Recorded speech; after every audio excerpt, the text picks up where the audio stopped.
BB Nancharamma.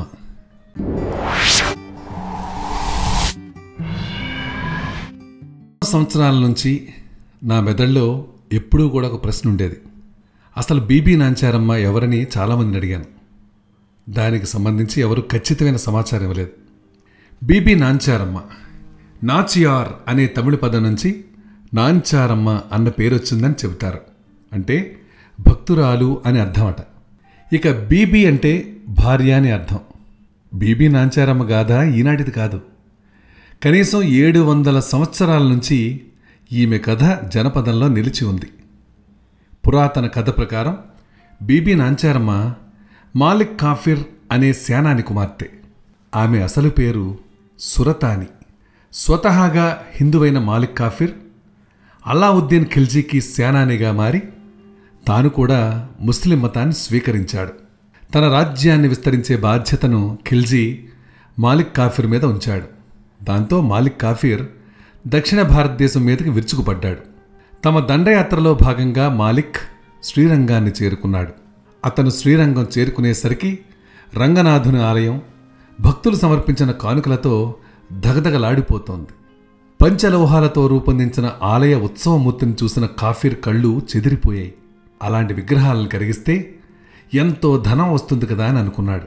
అలా తన దండయాత్రలో దోచుకున్న వందలాది విగ్రహాల్లోకి రంగనాథుని ఉత్సవ విగ్రహాన్ని కూడా చేర్చుకొని హస్తినకు బయలుదేరాడు కాఫిర్.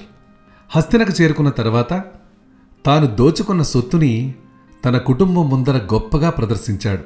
వాటన్నింటి మధ్య శోభాయమానంగా వెలిగిపోతున్న రంగనాథుని విగ్రహాన్ని చూసిన అతని కూతురు తనకు ఆ విగ్రహాన్ని ఇవ్వమని తండ్రిని అడిగింది.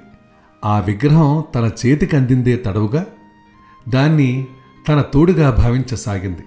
విగ్రహానికి అభిషేకం చేయటం, పట్టు వస్త్రాలతో అలంకరించటం, ఊయల ఊపడం, అలా తనకు తెలియకుండానే ఒక ఉత్సవమూర్తికి చేసే కైంకర్యాలన్నింటినీ ఆ విగ్రహానికి అందించసాగింది.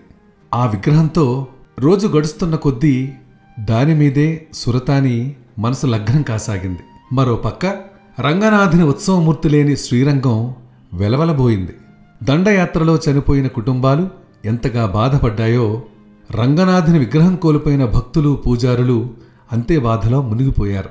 చివరికి వారంతా ధైర్యం చేసి ఆ మాలిక్ కాఫిర్నే వేడుకునేందుకు హస్తినకు ప్రయాణమయ్యారు.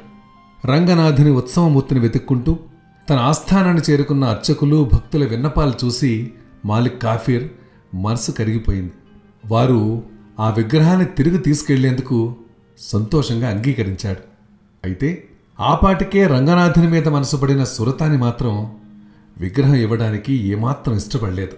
అయితే అర్చకులు ఆమె ఆదమరిచి నిద్రించే సమయంలో ఆ విగ్రహాన్ని ఊరు దాటించారు. ఇక సురతాని ఉదయాన్నే లేచి చూస్తే విగ్రహం కనుమరుగైంది. ఎవరు ఎంత ఓదార్చినా సురతాని మనసు శాంతించలేదు. ఆ విష్ణుమూర్తినే తన పతిగా ఎంచుకున్నానని ఖరాఖండిగా చెప్పేసింది. ఆ విగ్రహాన్ని వెతుకుతూ తాను కూడా శ్రీరంగానికి పయనమైంది. శ్రీరంగం చేరుకున్న సురతాని ఆ రంగనాథంలో ఐక్యమైందని చెబుతారు. ఇప్పటికీ శ్రీరంగంలో ఆమె నిలువెత్తు రూపాన్ని మనం చూడొచ్చు. మరో కథ ఏమిటంటే ఆ విగ్రహం రంగనాథునిది కాదు, మేల్కోటె కర్ణాటకలో ఉన్న తిరునారాయణునిది అని చెప్తారు. దానికి సాక్ష్యంగా ఇక్కడి ఆలయంలో కూడా బీబీ నాంచారమ్మ విగ్రహం కనిపిస్తుంది. ఇంకొందరు భూదేవి అవతారమే బీబీ నాంచారమ్మని నమ్ముతారు. కలియుగ దైవమైన శ్రీ వెంకటేశ్వరునికి తోడుగా నిలిచేందుకు ఆమె కూడా అవతరించిందని భక్తుల ప్రగాఢ విశ్వాసం. అందుకనే తిరుపతిలోనూ బీబీ నాంచారమ్మ విగ్రహం కూడా కనిపిస్తుంది.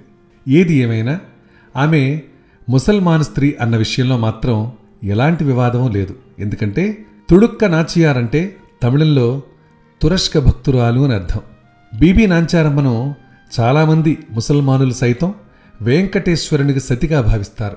కర్ణాటకను హైదర్ అలీ అనే రాజు పాలించే కాలంలో అతను ఓసారి తిరుమల మీదకు దండయాత్రకు వచ్చాట. అయితే ఆ ఆలయం ఒక ముస్లిం ఆడపడుచును సైతం అక్కును చేర్చుకుందన్న విషయాన్ని తెలుసుకుని వెనుతిరిగాట. ఆశ్చర్యంగా ఉంది కదా. అదండి బీబీ నాంచారమ్మ కథ. ఇలాంటి ఆశ్చర్యంగా ఉండేవి, అద్భుతంగా ఉండే కథలు చాలా మా దగ్గర ఉన్నాయి. అవన్నీ కూడా మీరు తెలుసుకోవాలి, చూడాలి అనుకుంటే మా ఛానల్ మీరు సబ్స్క్రైబ్ చేసుకోవాలి. దాంతోపాటు మీ సూచనల్ని సలహాలని కూడా మాకు పంపించండి.